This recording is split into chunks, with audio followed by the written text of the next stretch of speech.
Di masa lalu, saya pernah membuat beberapa proyek bertenaga udara menggunakan mesin udara terkompresi yang dicetak 3 dimensi.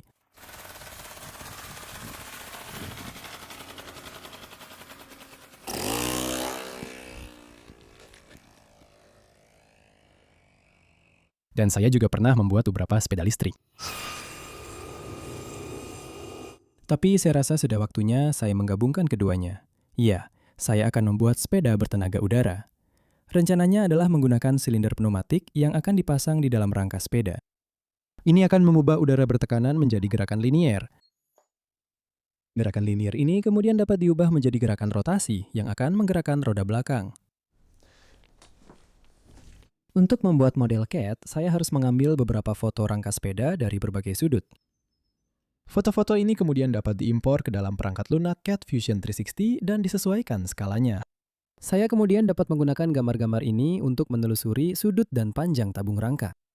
Untungnya, sepeda yang saya gunakan memiliki desain rangka yang cukup sederhana, jadi semua tabungnya memiliki diameter yang konstan sepanjang-panjangnya. Dan sekarang kita sudah punya model rangka sepeda yang cukup sederhana. Saya kemudian memodelkan silinder pneumatik dan setelah menempatkannya di dalam rangka sepeda, saya bersyukur tidak memesan yang ukurannya lebih besar. Lalu butuh cukup banyak usaha untuk mengatur desainnya sampai semuanya bisa pas. Silinder pneumatik harus dipasang pada jarak yang tepat dari as engkol, agar piston tidak membentur ujung silinder di kedua ujung langkahnya. Dan posisi sproket penggerak utama juga harus sempurna agar rantai tidak mengenai tabung rangka belakang saat menggerakkan roda belakang. Ketika saya sudah puas dengan desainnya, saatnya untuk memotong semua bagian menggunakan mesin CNC.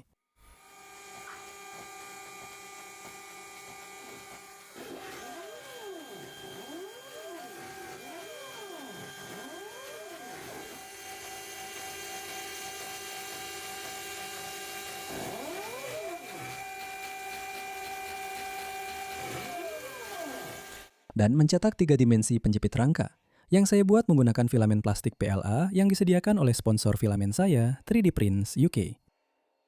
Setelah semua bagian siap dan perangkat keras yang diperlukan sudah tiba, saatnya untuk memeriksa apakah desain saya akan muat dipasang di sepeda tersebut. Kemudian, bantalan untuk poros engkol dipasang yang akan digunakan untuk menopang poros yang dirancang untuk menghubungkan silinder pneumatik.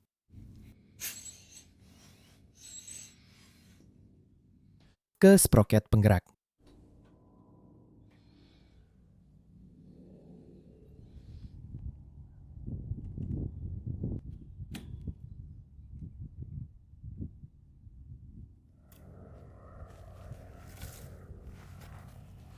Offset poros engkol kemudian dipasang yang akan digunakan untuk mengubah gerakan linier dari silinder pneumatik menjadi gerakan rotasi untuk sproket penggerak. Dan sekarang bagian pentingnya, silinder pneumatik, yang tampaknya pas di dalam rangka sesuai dengan desain saya.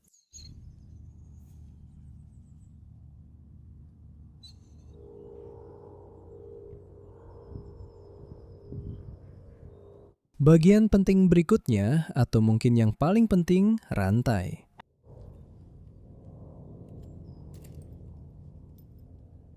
Saya juga tidak bisa tidak menyebut betapa sempurnanya panjang rantai ini. Saya sempat mengira akan membutuhkan penegang rantai, tapi untungnya posisi sproket penggerak begitu pas, sehingga baik rantai dari pedal maupun rantai dari engkol hampir tegang dengan sempurna.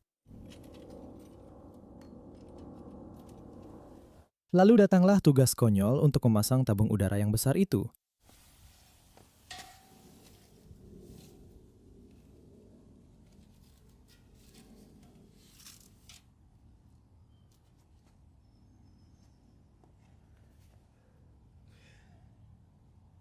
Untuk mengontrol aliran udara dari tabung ke silinder pneumatik, harus ada susunan katup. Saya memilih untuk menggunakan katup solenoid yang dikendalikan secara elektronik karena beberapa alasan. Alasan utamanya adalah kesederhanaan dan biaya. Jika saya harus merancang dan membuat katup yang dioperasikan secara mekanis, waktu yang dibutuhkan untuk membangun sepeda ini akan jauh lebih lama dan tetap memberikan hasil akhir yang sama. Dan karena saya tidak tahu seperti apa hasil akhirnya, saya lebih memilih untuk meminimalkan usaha yang saya keluarkan. Bukan hanya itu, tetapi katup yang dikendalikan secara elektronik akan memberi saya kesempatan untuk mengoptimalkan sepeda ini di kemudian hari. Karena saya ingin memprogram katup-katup tersebut agar dapat terbuka dalam waktu yang berbeda-beda tergantung pada tekanan suplai. Semoga hasilnya tekanan buang bisa sedekat mungkin dengan tekanan atmosfer untuk efisiensi maksimal. Saya kemudian memasang katup sedekat mungkin dengan saluran masuk silinder menggunakan selang karet fleksibel untuk memungkinkan pergerakan silinder selama siklusnya.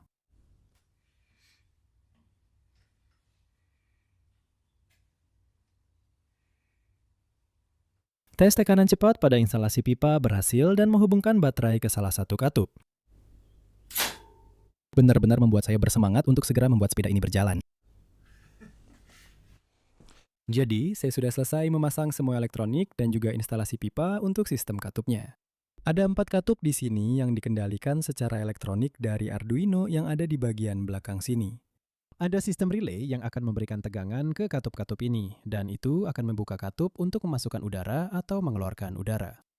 Sekarang, cara Arduino mengetahui kapan harus mengatur waktu katup-katup ini. Saya punya sensor sinar inframerah di sini yang pada dasarnya menghitung berapa banyak gigi sprocket yang melewatinya. Dengan cara ini, Arduino bisa mengetahui sudut poros engkol dan karena itu tahu kapan harus membuka atau menutup katup-katup tersebut.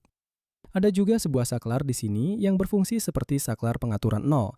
Jadi ketika saklar ditekan, Arduino tahu bahwa itu adalah sudut nol pada poros engkol. Dan kemudian Arduino bisa menghitung hingga 360, kembali ke 0, menghitung lagi hingga 360, lalu kembali ke 0. Sehingga posisinya tidak pernah hilang dan pengaturan waktu katup tidak menjadi tidak sinkron. Jadi akan saya lakukan pertama-tama adalah memasang suplai udara.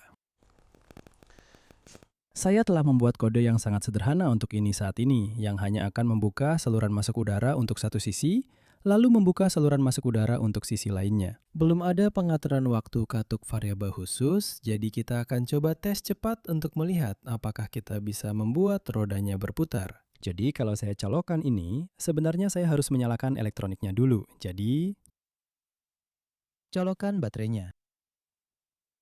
Dan kemudian, colokkan. Pasokan udara. Baik, jadi kita punya sekitar.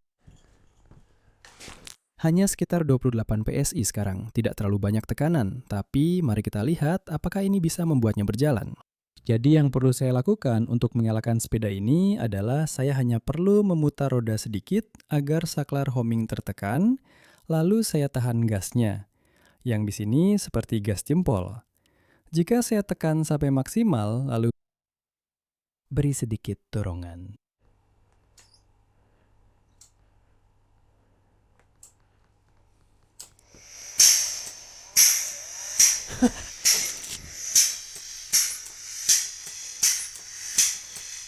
Ya Tuhan, ini berhasil. Itu terus bergesekan dengan sesuatu, itu. Benar, jadi sekarang kalau saya lepaskan gasnya, seharusnya berhenti. Saya rasa rodanya tadi bergesekan di situ. Apakah masih bergesekan? Saya sangat senang ya. Saya rasa kita perlu pergi dan melakukan beberapa tes yang layak. Itu sangat keren. Baik, jadi tadi malam saya mencoba sepeda itu sebentar di atas rumput. Saat itu agak gelap dan sedang hujan, jadi saya tidak merekamnya. Tapi saya bisa bilang tidak ada apa-apa yang terjadi. Roda gigi yang ada di sini adalah roda gigi 42 dan saya rasa itu tidak menyalurkan torsi yang cukup ke roda belakang sehingga tidak bisa mendorong saya. Saya tidak yakin apakah ini masih akan cukup.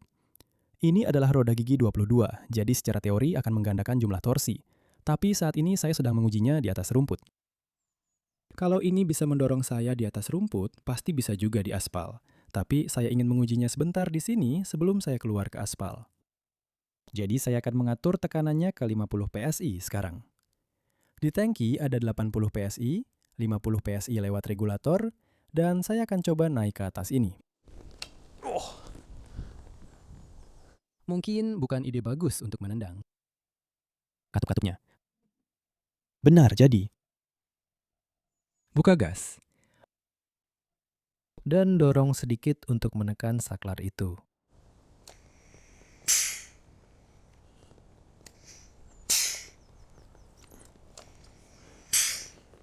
Ya, tenaganya memang tidak terlalu besar di atas rumput. Saya bisa merasakan dorongannya. Nah, seperti itu.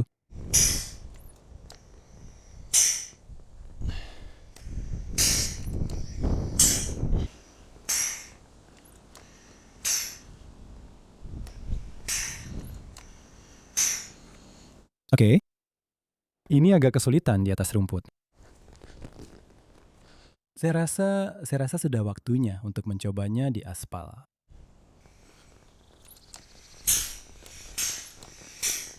Baik, jadi saya di sini di jalan yang paling datar dan sepi yang bisa saya temukan. Saya punya 100 PSI di dalam tangki. Saya mungkin akan menurunkannya menjadi sekitar 50. Lalu kita akan mencobanya. Kalau saya bisa mengayunkan kaki ke seberang. Benar. Jadi, beri dorongan kecil saja untuk memulainya lalu.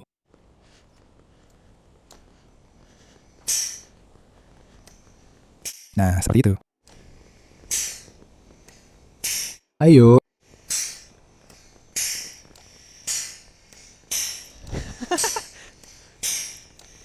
Ini mendorongku.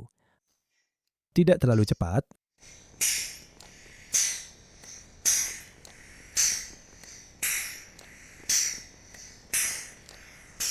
Memperhatikan lalu lintas.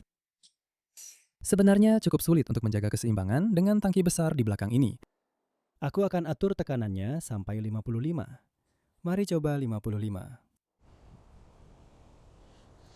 Benar. Ayo kita mulai. Lain kali aku akan menyalakan gas dan dorong sekali saja untuk menambah kecepatan. Sekarang sedang mempercepat.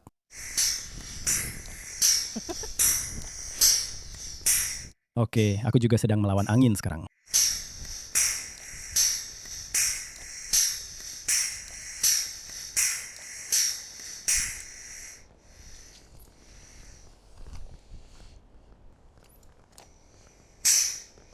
Kalau aku menambah kecepatan sedikit, seperti itu, lalu aku bisa langsung mengangkat kakiku.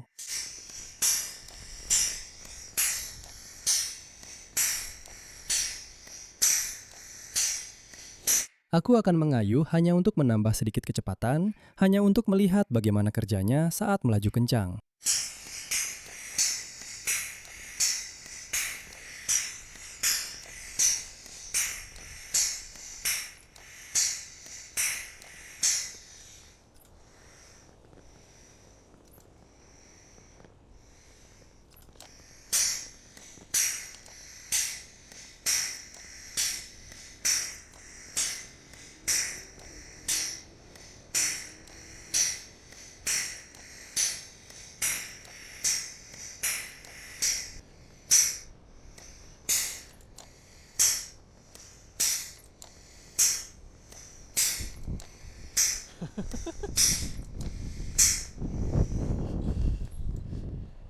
Ini berfungsi, hanya saja tidak terlalu kuat.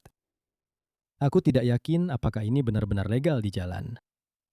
Aku rasa ini legal, karena kalau tidak, polisi pasti sudah memberhentikan pesepeda yang mengeluarkan gas jenis lain dari belakang.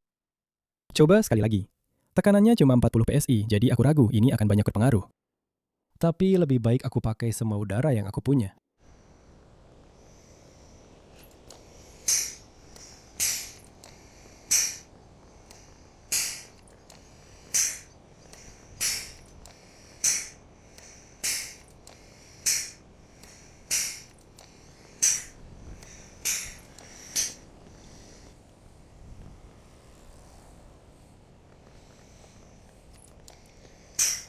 Aku yakin kamu pikir aku ini aneh banget.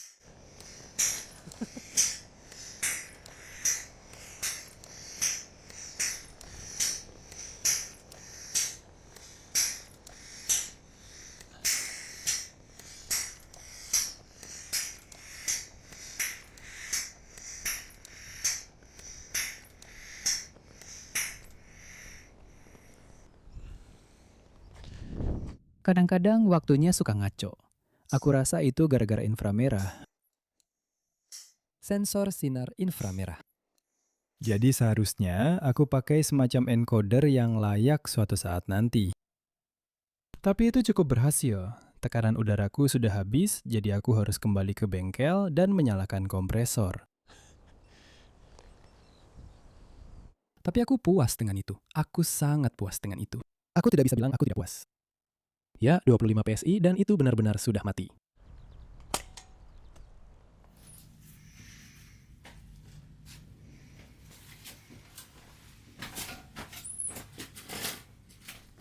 Nah, itu adalah tes pertama yang bagus, tapi jelas masih banyak perbaikan yang harus dilakukan pada sepeda ini.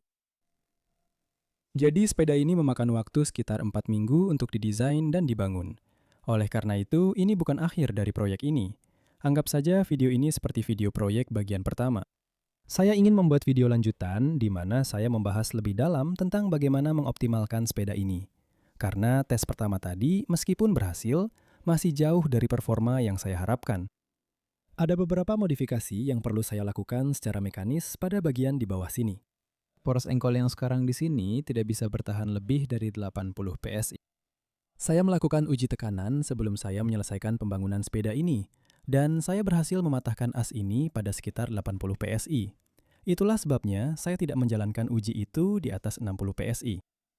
Saya juga ingin melakukan banyak perubahan pada timing katup. Jika Anda menonton kembali rekaman GoPro, yaitu kamera yang merekam putaran ini, cukup jelas bahwa timing katuknya memang cukup meleset. Saluran masuk udara akan terpicu terlambat atau terbuka terlambat, dan kemudian katup buang akan terbuka lebih awal. Jadi, dalam hal sudut sebenarnya, di mana silinder benar-benar memberikan gaya ke poros engkol, itu mungkin hanya sekitar 60 derajat dari total potensi 180 derajat saat silinder bisa mendorong atau menarik. Jadi, ada banyak energi yang hilang dalam siklus itu. Secara singkat, saat proses pembuatan sepeda, saya sempat menyebutkan bahwa saya ingin menyesuaikan timing katup tergantung pada tekanan suplai dari tangki. Dan maksud saya di sini adalah, saya pada dasarnya bisa menghitung seberapa besar volume silinder akan mengembang. Jadi, tergantung pada tekanannya, akan membiarkan lebih banyak udara masuk atau lebih sedikit udara masuk. Sehingga setelah mengembang, tekanan akhir udara akan sama dengan tekanan udara atmosfer luar. Dan saya pikir ini adalah cara terbaik atau cara paling efisien setidaknya untuk mentransfer energi dari udara. Karena tekanan apapun yang keluar dari knalpot adalah tekanan yang terbuang. Dari uji coba pertama yang saya lakukan, Anda mungkin mendengar bahwa tekanan udara yang keluar dari knalpot cukup tinggi. Terdengar seperti pistol angin kecil yang meletus setiap kali mesin berputar. Jadi jika saya bisa mengoptimalkan ini sehingga tekanan knalpot serendah mungkin atau sedekat mungkin dengan tekanan atmosfer, maka saya pikir itu akan menjadi cara paling efisien untuk mentransfer energi dari tangki ke roda belakang. Jadi ya, masih banyak perbaikan yang harus dilakukan, tapi saya akan melakukan semua perbaikan itu di video selanjutnya. Jadi kalau kamu menikmati video ini, akan sangat bagus kalau kamu bisa memberi jempol ke atas. Kalau kamu baru di channel saya dan ingin mengikuti proyek ini, silakan klik subscribe di bawah. Terima kasih banyak untuk semua pendukung saya di Patreon yang sudah mendukung proyek-proyek saya. Dan kalau kamu ingin tahu lebih banyak seperti pembaruan di balik layar dari proyek-proyek ini, saya kadang-kadang mengunggah video di halaman Patreon saya tentang apa yang sedang saya kerjakan. Jadi akan sangat bagus kalau kamu bisa cek tautan ke halaman Patreon saya di deskripsi bawah.